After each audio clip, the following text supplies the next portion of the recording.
Hi అండి, నమస్తే. నేను మీ Shanti. Welcome back to my channel Shanti's vlogs. ఈరోజు మన వీడియోలో గోబీ టమాటా కర్రీ ఎలా చేయాలో చూపించబోతున్నాను. ఈ గోబీ టమాటా కర్రీలో ఎటువంటి మసాలు లేకుండా చాలా కమ్మగా, చాలా సింపుల్ ప్రాసెస్తో ఎలా చేయాలో చూపించబోతున్నాను. ఈ గోబీ టమాటా కర్రీ రైసు, చపాతీ, పుల్కా ఇలా ఎందులోకైనా చాలా కమ్మగా, చాలా రుచిగా ఉంటుందండి. ఒకసారి నేను చేసే ఈ ప్రాసెస్లో మీరు కూడా తప్పకుండా ట్రై చేయండి. వీడియోని ఎక్కడ స్కిప్ చేయకుండా చివరి దాకా చూడండి. వీడియోలోకి వెళ్లే ముందుగా నా ఛానల్ని సబ్స్క్రైబ్ చేయని వాళ్ళు ఉంటే సబ్స్క్రైబ్ చేయటం మర్చిపోకండి. గోబీ టమాటా కర్రీ కోసం నేను ఇక్కడ ఒక పెద్ద సైజ్ క్యాలీఫ్లవర్ని తీసుకున్నాను అండి. ఈ క్యాలీఫ్లవర్ని చూడండి, మీకు చూపిస్తున్న ఈ విధంగా పెద్ద సైజ్ తీసుకుంటే కరెక్ట్గా సరిపోతుంది. ఇప్పుడు ఒక గిన్నెలోకి అలానే నీళ్లు కూడా తీసుకున్నానండి. ఇప్పుడు మనం ఈ క్యాలీఫ్లవర్ని కట్ చేసుకోవాలి.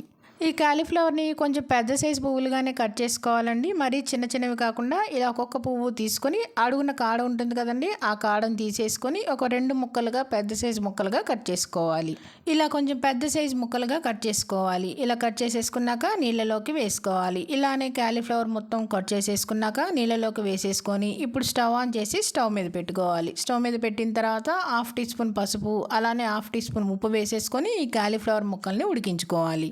ఇలా నీళ్ళల్లో కాలీఫ్లవర్ ముక్కల్ని వేసుకొని ఉడికించుకోవటం వల్ల ఇందులో ఉన్న డస్ట్, చిన్న చిన్న పురుగులన్నీ పోతాయండి. ఇలా కాలీఫ్లవర్ని ఒక 2 నిమిషాల పాటు ఉడికించుకోవాలి. 2 నిమిషాల పాటు ఉడికించుకున్న తర్వాత కాలీఫ్లవర్ ముక్కలన్నీ చక్కగా ఉడికిపోయినాయి కదండి. ఇప్పుడు స్టవ్ ఆఫ్ చేసేసుకొని ఈ కాలీఫ్లవర్ ముక్కలన్నీ ఒక జాలి గిన్నెలో కానీ నెట్లో కానీ వేసేసుకొని ఇందులో ఉన్న ఎక్సెస్ వాటర్ అంతా పోయేంత వరకు పక్కన పెట్టేసుకోవాలి. ఇప్పుడు ఒక మిక్సీ జార్ తీసుకొని అందులోకి ఒక అరచిప్ప పచ్చి కొబ్బరి చిప్పని తీసుకొని చిన్న చిన్న ముక్కలుగా కట్ చేసేసుకొని శుభ్రంగా కడిగేసేసుకొని మిక్సీ జార్లోకి వేసేసుకోవాలి. ఇందులోనే 2 టమాటాలను కూడా ముక్కలుగా కట్ చేసేసుకొని వేసుకోవాలి. ఇందులోనే ఒక అరంగుళం అల్లం ముక్కను కూడా ఇలా ముక్కలుగా కట్ చేసుకొని వేసుకోవాలి. అలానే 3 నుంచి 4 పచ్చిమిరపకాయలను కూడా వేసేసుకొని 3-4 వెల్లుల్లి రెబ్బలను కూడా వేసేసుకొని కొద్దిగా నీళ్లు పోసుకొని దీన్ని మెత్తటి పేస్ట్ లాగా గ్రైండ్ చేసుకోవాలి. చూడండి, ఈ విధంగా గ్రైండ్ చేసుకున్నాం కదా. ఇలా గ్రైండ్ చేసేసుకున్నాక దీన్ని కూడా పక్కన పెట్టేసుకోవాలి.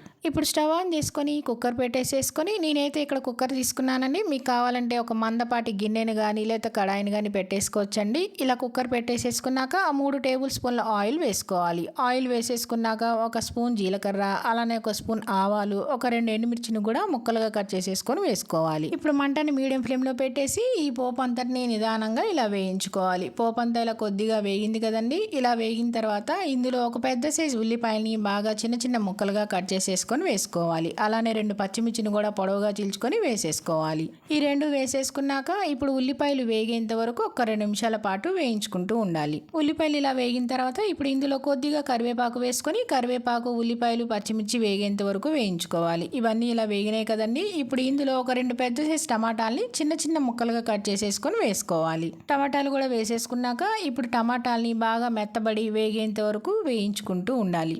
టమాటాలన్నీ వేగి ఇలా మెత్తబడ్డాయి కదండి. ఇలా వేగిన తర్వాత ఇప్పుడు ఇందులో మనం మిక్సీ వేసుకున్న కొబ్బరి పేస్ట్ ఉంది కదండి, ఆ కొబ్బరి పేస్ట్ అంతటిని వేసేసుకోవాలి. మీకు కావాలంటే పచ్చి కొబ్బరి ప్లేస్లో ఎండు కొబ్బరినైనా వేసుకోవచ్చండి. ఇలా ఈ పేస్ట్ అంతా వేసేసుకున్నాక ఈ పేస్ట్ అంతా పచ్చి వాసన పోయేంత వరకు కలుపుకుంటూ ఉండాలి.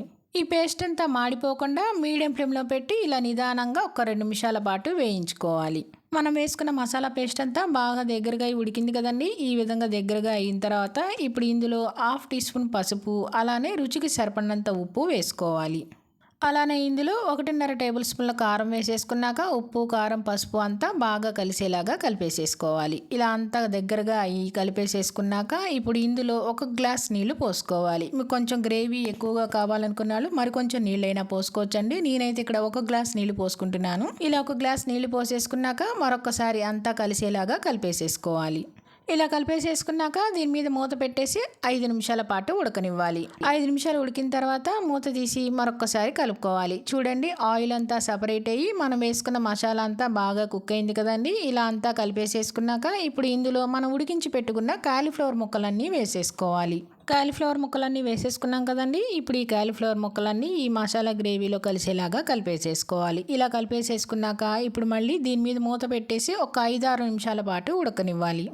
5 నిమిషాల పాటు ఉడికిన తర్వాత మరొకసారి మూత తీసుకోవాలి. చూడండి చక్కగా వాటర్ అంతా సపరేట్ అయిపోయి మనకి క్యాలీఫ్లవర్ ముక్కలు కూడా చక్కగా ఉడికిపోయినాయి కదండి. ఈ మసాలాలో ఈ క్యాలీఫ్లవర్ ముక్కలు బాగా ఉడికిపోయి టేస్ట్ చాలా బాగుంటుందండి. మరొకసారి కర్రీ అంతా కలిపేసేసుకోవాలి. మీకు కొంచెం కర్రీ అనేది పల్చగా ఉంటుందండి. ఇది చల్లారిన తర్వాత కొంచెం దగ్గర పడుతుంది. ఇలా కలిపేసేసుకున్నాక ఇప్పుడు ఇందులో సన్నగా కట్ చేసిన కొద్ది కొత్తిమీరని వేసేసుకొని స్టవ్ ఆఫ్ చేసేసుకొని సర్వ్ చేసుకోవటమే. అంతేనండి, గోబీ టమాటా కర్రీ రెడీ అయిపోయింది. ఇది రైసు, చపాతీ, పుల్కా, రోటీ ఇలా ఎందులోకైనా చాలా టేస్టీగా ఉంటుందండి. ఈ విధంగా గ్రేవీతో మీరు కూడా ఒకసారి ట్రై చేయండి. ట్రై చేసి మీకు ఎలా వచ్చిందో కామెంట్స్లో తెలియజేయటం మర్చిపోకండి. అంతేకాదండి, ఇలా వెరైటీగా గోబీ టమాటా కర్రీ వీడియో మీకు నచ్చిందా అండి? నచ్చితే కనుక లైక్ చేయండి, మీ ఫ్రెండ్స్కి రిలేటివ్స్కి షేర్ చేయండి, సబ్స్క్రైబ్ చేయండి. మరిన్ని అప్డేట్ కోసం కిందన్న బెల్ ఐకాన్ని క్లిక్ చేయండి.